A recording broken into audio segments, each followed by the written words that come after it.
Assalamualaikum warahmatullahi wabarakatuh. Saya Andra Al-Fadil. Saya mahasiswa STMIK Triguna Dharma Medan dari kelas 6 SIA 9. Di sini saya akan menjelaskan tentang apa itu sistem pakar, konsep dasar sistem pakar, ciri-ciri sistem pakar, dan komponen-komponen sistem pakar. Baiklah, langsung saja. Sistem pakar. Sistem pakar adalah suatu sistem komputer yang menyamai atau emulates kemampuan pengambilan keputusan dari seorang pakar-pakar.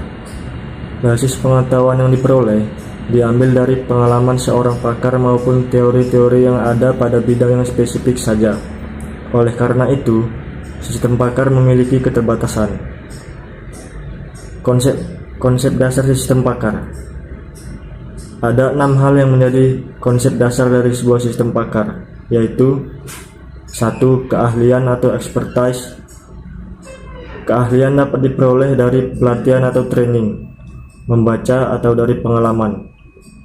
Keahlian itu meliputi fakta-fakta tentang area, teori-teori tentang area, aturan-aturan tentang apa yang harus dilakukan dalam situasi permasalahan, serta strategi global untuk memecahkan suatu masalah. Selanjutnya ada pakar atau expert. Beberapa kualifikasi yang harus dimiliki oleh seorang pakar yaitu dapat mengenal dan merumuskan masalah, dapat memecahkan masalah dengan cepat, dapat menjelaskan suatu topik permasalahan, belajar dari pengalaman. Selanjutnya, pemindahan keahlian atau transferring expertise. Tujuan dari sistem pakar adalah memindahkan keahlian dari seorang pakar ke komputer dan kemudian ke manusia lain yang bukan pakar. Proses ini meliputi 4 kegiatan, yaitu memperoleh pengetahuan pakar, merepresentasikan pengetahuan ke dalam komputer, mengolah pengetahuan sehingga dapat menghasilkan kesimpulan, dan memindahkan pengetahuan ke pengguna. Pengetahuan disimpan dalam komputer berupa komponen yang disebut knowledge base. Pengetahuan ini dibedakan menjadi 2, yaitu fakta dan rule.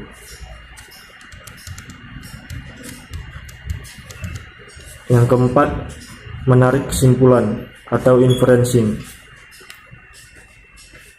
Keistimewaan dari sistem pakar adalah kemampuan nalarnya. Komputer diprogram sehingga dapat membuat kesimpulan. Pengambilan keputusan ini dilaksanakan dalam komponen yang disebut inference engine. 5. Aturan atau rule. Kebanyakan sistem pakar adalah sistem berbasis rule. Pengetahuan disimpan dalam bentuk rule-rule sebagai prosedur pemecahan masalah. Yang keenam yaitu kemampuan menjelaskan atau explanation capability. Keistimewaan lain dari sistem pakar adalah kemampuan menjelaskan dari mana asal sebuah solusi atau rekomendasi diperoleh. Selanjutnya kita masuk ke ciri-ciri sistem pakar. Sistem pakar memiliki ciri-ciri yang terdiri atas terbatas pada domain keahlian tertentu, dapat memberikan penalaran untuk data yang tidak pasti, dapat mengemukakan rangkaian alasan-alasan yang diberikan dengan cara yang bisa dipahami. Selanjutnya berdasarkan aturan atau rule tertentu, dirancang untuk dapat dikembangkan secara bertahap agar bisa menghasilkan informasi yang lebih baik dan akurat. Pengetahuan dan mekanisme penalaran jelas terpisah. Keluarnya bersifat anjuran.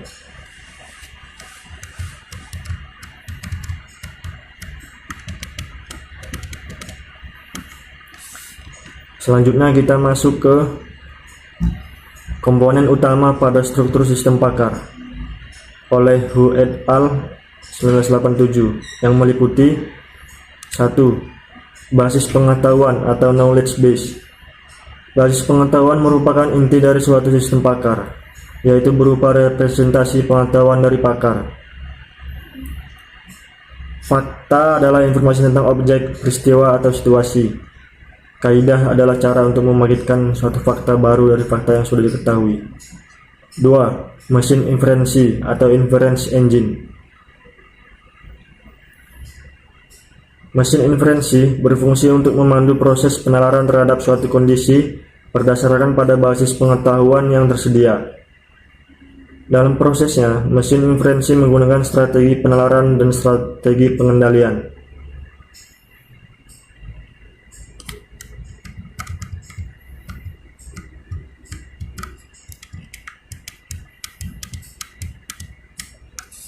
Terdapat 3 teknik pengendalian yang sering digunakan, yaitu forward chaining, backward chaining, dan gabungan dari kedua teknik pengendalian tersebut. Yang ketiga yaitu basis data atau database. Basis data terdiri atas semua fakta yang diperlukan, di mana fakta-fakta tersebut digunakan untuk memenuhi kondisi dari kaidah-kaidah dalam sistem. Basis data digunakan untuk menyimpan data hasil observasi dan data lain yang dibutuhkan selama pemrosesan. Yang keempat, antarmuka pemakai atau user interface. Fasilitas ini digunakan sebagai perantara komunikasi antara pemakai dengan sistem. Hubungan antar komponen penyusun struktur sistem Packard dapat dilihat pada gambar di bawah ini.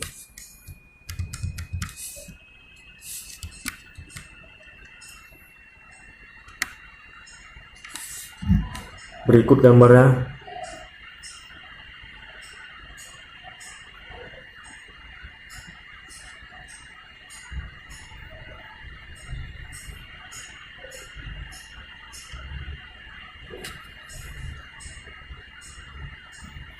Baiklah, saya akan memperlihatkan jurnal sistem Packard yang menerapkan metode forward chaining dan backward chaining.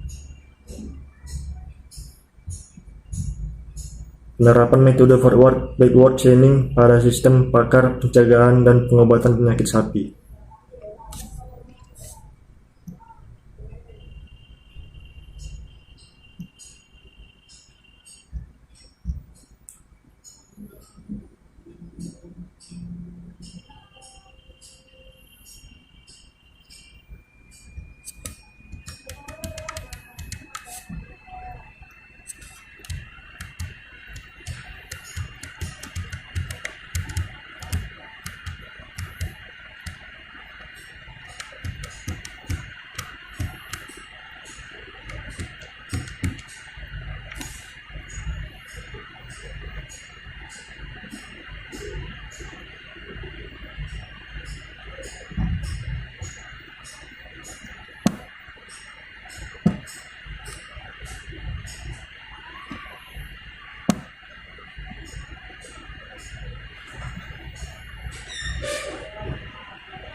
Berikut metodenya forward chaining dan backward chaining.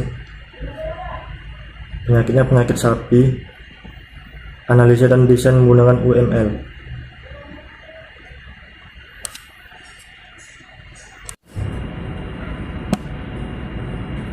Berikut metode penelitiannya.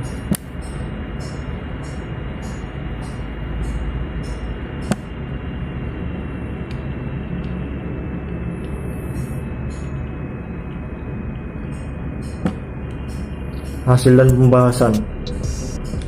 Berikut hasil dan pembahasan dijelaskan sesuai tahapan metode penelitian yang telah dipaparkan pada gambar kerangka kerja. Analisa data. Pengumpulan datanya. Yang pertama data gejala. Berikut data gejalanya.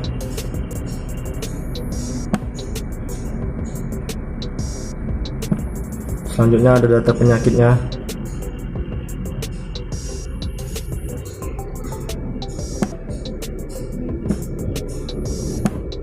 Lalu ada data pencegahan penyakitnya.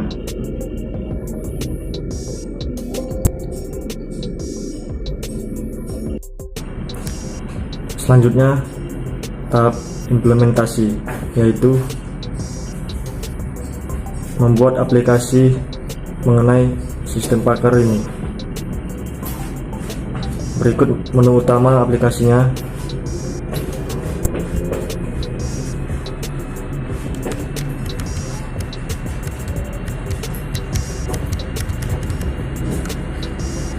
Berikut ini menu diagnosa penyakit dengan metode forward chaining.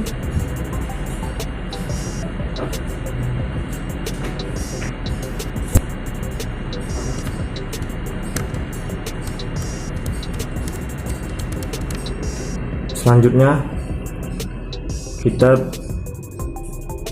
pada tampilan menu diagnosa pencegahan dengan metode backward chaining.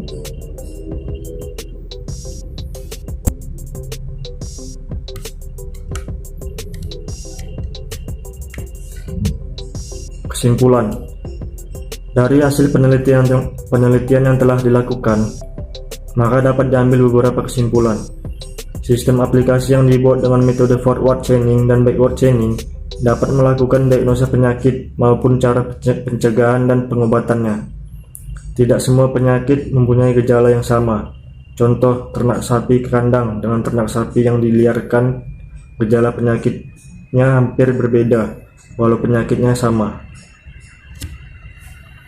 Baiklah, demikian penjelasan mengenai sistem pakar dan contoh jurnal sistem pakar yang menerapkan metode forward chaining dan backward chaining. Jika ada salah kata, saya mohon maaf. Terima kasih.